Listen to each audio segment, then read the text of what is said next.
So will see genetic imprinting in human disease. Genetic imprinting का मतलब होता है inactivation of genetic material. Genetic imprinting में आप क्या कर रहे हो, इनएक्टिवेट कर रहे हो जेनेटिक मटीरियल। तो 3 लेवल में पॉसिबल है। एक होता है टोटल जीनोम इम्प्रिंटिंग, टोटल ही जीनोम इम्प्रिंट हो जाए, मतलब इनएक्टिवेट हो जाए। इम्प्रिंटिंग मतलब इनएक्टिवेट हो जाए।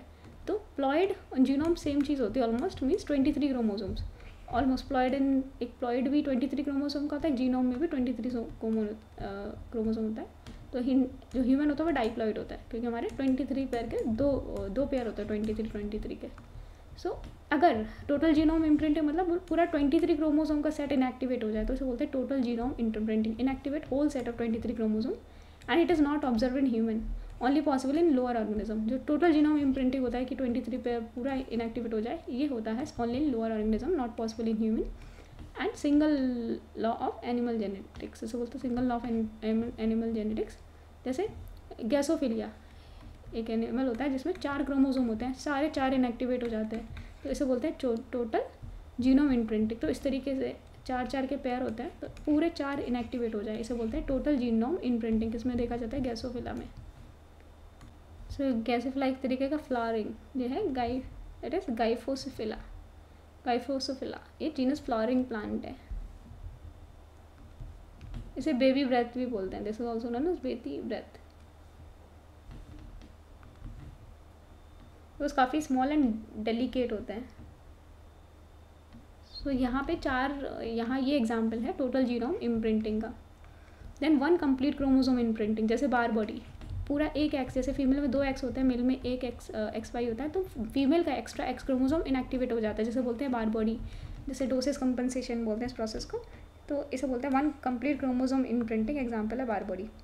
देन इंडिविजुअल जीन इम्प्रिंटिंग, जैसे सम जीन्स आर डीएक्टिवेटेड, सब जीन इनएक्टिवेट हो जाती है। 30,000 जीन्स माना जाता है हमारे बॉडी में है, तो उनमें से कुछ जीन हो जाएं, जैसे इसमें से 2, जैसे ये है क्रोमोसोम लेयर है, इसमें 2 जीन इनएक्टिवेट हो गई, इसमें 3 जीन इनएक्टिवेट हो गई, इसमें 5 जीन इनएक्टिवेट हो गई। तो इंडिविजुअल जीन इम्प्रिंटिंग, किसी में कुछ इनएक्टिवेट हो गया, किसी में कुछ, ऐसे बोलेंगे इंडिविजुअल जीन इम्प्रिंटिंग।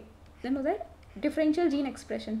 तो दो all the cells have all the genes, only a particular set of genes will express in a particular cell type. For example, हमारे ब्लड सेल में सिर्फ ब्लड वाले जीन एक्सप्रेस होंगे, बाकी इंसुलिन वाले नहीं होंगे, या और कोई वाले हेयर कलर वाले नहीं होंगे, या मेलेनिन वाले नहीं होंगे।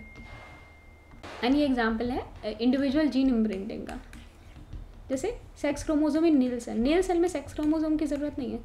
सो जो सेक्स क्रोमोसोम होगा, जो सेक्स जीन होगा वो इम्प्रिंट हो जाएगा। देन स्किन सेल है इंसुलिन जीन, तो वहाँ पे इंसुलिन तो प्रोड्यूस होता नहीं है स्किन में। तो every cell have 23 set of chromosome, हर एक सेल में क्या है 23 सेट ऑफ क्रोमोसोम है। एंड हर एक सेल में 30,000 जीन है, 23 सेट ऑफ क्रोमोसोम है, पूरा सेट है हर एक सेल में, 30,000 जीन है। But some genetic material but activate only which one is needed. तो जैसे आइज़ में HCl प्रोड्यूस नहीं होता, किस में होता है, पेट में प्रोड्यूस होता है। अगर आइज़ में प्रोड्यूस होने लगे तो दिक्कत हो जाएगी।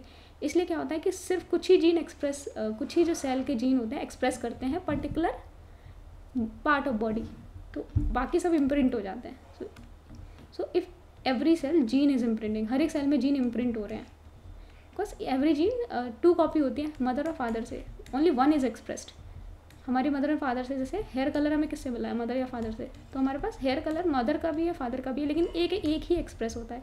सो in skill cell only gene related to skin activated, rest imprint हो जाती है। तो हर एक पार्ट में सिर्फ वही जीन क्या होती है, एक्टिवेट होती है जो ज़रूरत है, बाकी सब इम्प्रिंट हो जाती है। तो इंडिविजुअल जीन इम्प्रिंटिंग 30,000 जीन, जो जीन ज़रूरत है वही एक्सप्रेस होता है, बाकी सब इम्प्रिंट हो जाते हैं। Then in differential gene expression, whatever gene needed is in the particular cell is expressed, बाकी सारे इम्प्रिंट हो गए। स्टेजेस ऑफ लाइफ, जैसे एम्ब्रियन होता है, एम्ब्रियो होता है, उसमें एम्ब्रियोनिक हीमोग्लोबिन होता है, फीटस में फीटल हीमोग्लोबिन होता है, देन बेबी बन जाता है। एम्ब्रियो से बनता है foetus, then baby. A different set of genes get imprinting in different stages of life.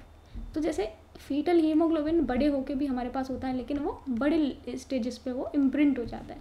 For example, gene coding for certain embryonic protein and fetal proteins में get imprint at the adult stage. Adult stage पे हमें ये सब नहीं चाहिए, तो वो gene जो कोड कर रहा था embryonic protein and foetal protein, वो इम्प्रिंट हो जाएगा। वो हमारे पास है जीन कोड है अभी भी embryonic protein and foetal protein का, लेकिन वो हमारी बॉडी में क्या हो गया, इम्प्रिंट हो गया एडल्ट स्टेज में, बिकॉज अभी उसकी ज़रूरत नहीं है।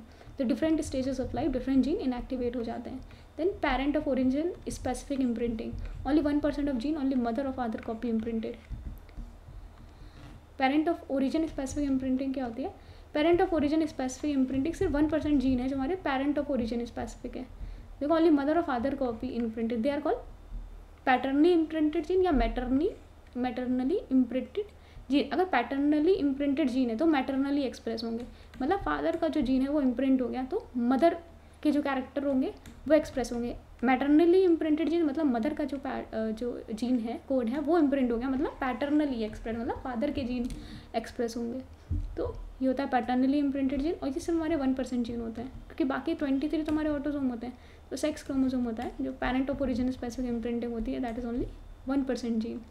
तो ये होता है पैरेंटली इम्प्रिंटेड जीन तो मैटरनली expressed, and मैटरनली imprinted gene will be पैटर्नली expressed. So dominant and recessive will decide which gene will be express. कौन सा जीन एक्सप्रेस होगा, फादर का या मदर का, वो कौन डिसाइड करता है? डोमिनेंट या recessive allele. What are the theories of origin of imprinting, कि ये इम्प्रिंटिंग कहाँ से आई, मतलब ये थ्योरीज क्या है इसके लिए. सो widely expected hypothesis for the evolution of genetic imprinting is parental conflict hypothesis.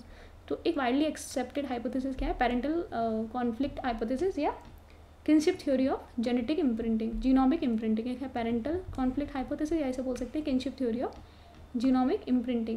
The hypothesis states that the inequality between the parental genome due to imprinting is a result of different interest of each parent in terms of evolutionary fitness of their genes. Paternally expressed genes tend to be growth promoting, whereas a maternally expressed gene are growth limiting. जैसे evolutionary fitness of the genes, mother का जो fitness है jeans की वो अलग है as compare to father, तो उनके डिफरेंट इंटरेस्ट है.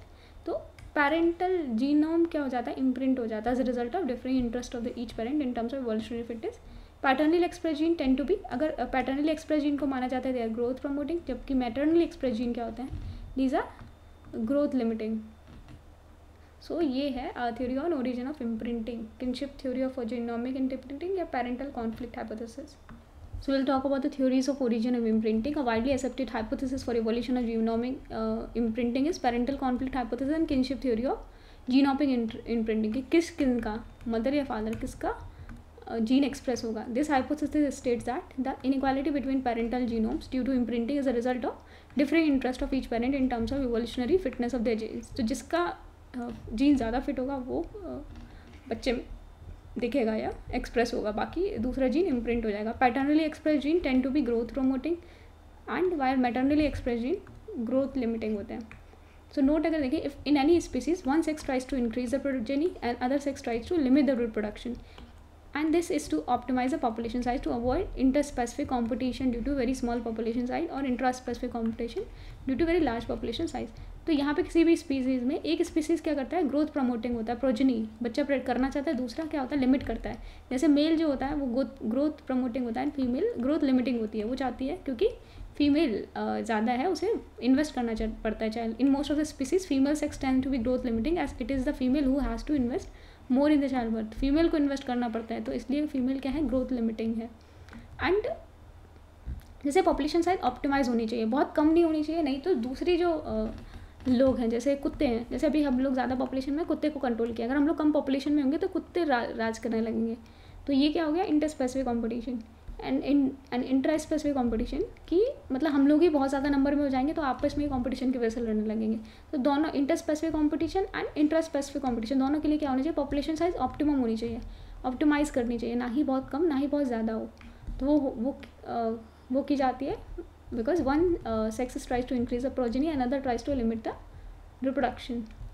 Then कैसे पता चलता है कौन सा जीन एक्सप्रेस होगा? Natural selection favour the genome imprinting.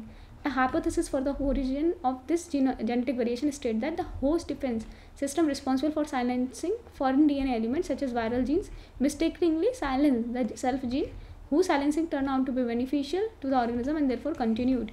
तो यहाँ पे क्या हुआ कि एक हाइपोथेसिस है of the origin of genetic variation states that, इसमें क्या बोला था कि हमारा डिफेंस सिस्टम क्या करता है? फॉरेन डीएनए एलिमेंट जो भी आता है, जैसे वायरल जीन्स आए, उसको साइलेंस करता है. मिस्टेक से अब वायरल जीन को साइलेंस करने की जगह अपनी ही जीन साइलेंस कर दी, जिससे क्या हुआ? फ़ायदा हुआ. It was beneficial to the organism, और इसलिए जो सेल्फ साइलेंसिंग है जीन का, that continued.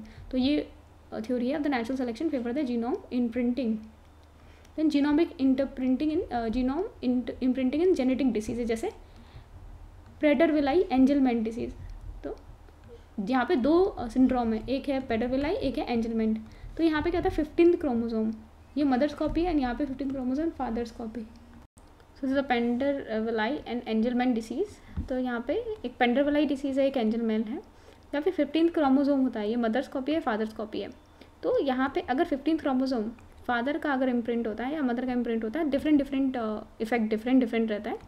So difference expressed in imprinting. Both the symptoms are associated with the loss of chromosomal segment from the long arm of 15th chromosome. 15th chromosome का long arm से chromosomal segment loss हो जाता है, या तो mother copy से होगा या फादर कॉपी से होगा। Parental inheritance of a deletion of the region causes Pendervilli syndrome. इसे बोलते हैं हिपोटोनिया एंड ओबेसिटी, से हिपोटोनिया एंड ओबेसिटी हो जाती है, इसके सिम्टम है प्रेडर-विलाई सिंड्रोम के। तो अगर ये 15th जो क्रोमोसोम है उसका लॉन्ग आर्म का कुछ क्रोमोसोम जो सेगमेंट है, क्रोमोसोमल सेगमेंट है, लीडिल हो जाए पेरेंट का, तो इसे बोलेंगे Prader-Willi syndrome. So maternal inheritance of the same deletion, इसको बोलते हैं एंजलमैन सिंड्रोम। तो सिम्टम्स क्या है यहाँ पे? परपेचुअली स्माइलिंग फेशियल एक्सप्रेशन होता है, epilepsy.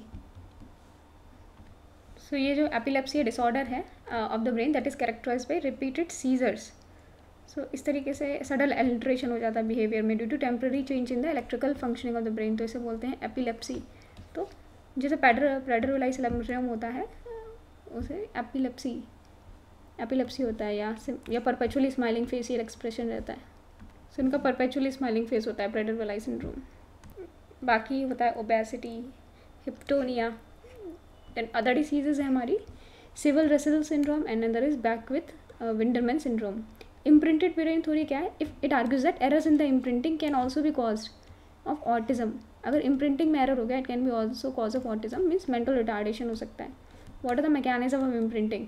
Imprinting is epigenetic mechanism, it occurs by methylation, acetylation and histone modification. Imprinting होता कैसे है?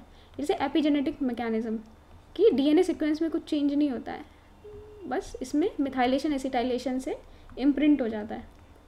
एंड हिस्टोन प्रोटीन यूज़ होता है in the condensation of DNA. Chromatid बनता है, क्रोमैटिन बनता है, उसमें हिस्टोन प्रोटीन यूज़ होता है। तो यहाँ पे इम्प्रिंटिंग होता है by methylation acetylation histone modification. So it does not involve any change in the gene sequence change नहीं होता है। तो जेनेटिक इम्प्रिंटिंग होती है, डायनेमिक होती है, रिवर्सिबल प्रोसेस होती है। जैसे XX जो हमारा होता है, यहाँ पे कितनी बार बॉडी है, यहाँ पे एक इम्प्रिंट हो जाएगा, एक बार बॉडी, यहाँ पे 2 इम्प्रिंट हो जाएंगे, यहाँ पे 2 बार बॉडी, इसको बोलते हैं सुपर फीमेल। ये नॉर्मल फीमेल नहीं होती है। इम्प्रिंटिंग रिवर्सिबल होती है, बिकॉज अगर जैसे X यहाँ पे इम्प्रिंट हो गया एंड फिर दूसरी जनरेशन में जाएगा तो XX अलग अलग होके जाता है, तो इसलिए इम्प्रिंटिंग क्या होती है? It's dynamic and reversible process, reversible होती है।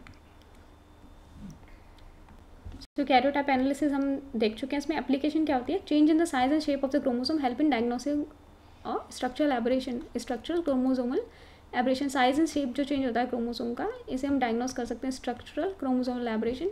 Change in the number of the chromosome help in the diagnosing numerical chromosomal aberration, और नंबर क्रोमोसोम का चेंज होता है, it help in diagnosing numerical chromosomal aberration. तो कैरियोटाइपिक एनालिसिस से हम size and shape देखते हैं, तो हम इसे पता लगा सकते हैं, डायग्नोस कर सकते हैं structural chromosomal aberration and numerical chromosomal aberration. So next video will talk about satellite chromosomes and bending techniques. So we'll see bending techniques and satellite chromosomes.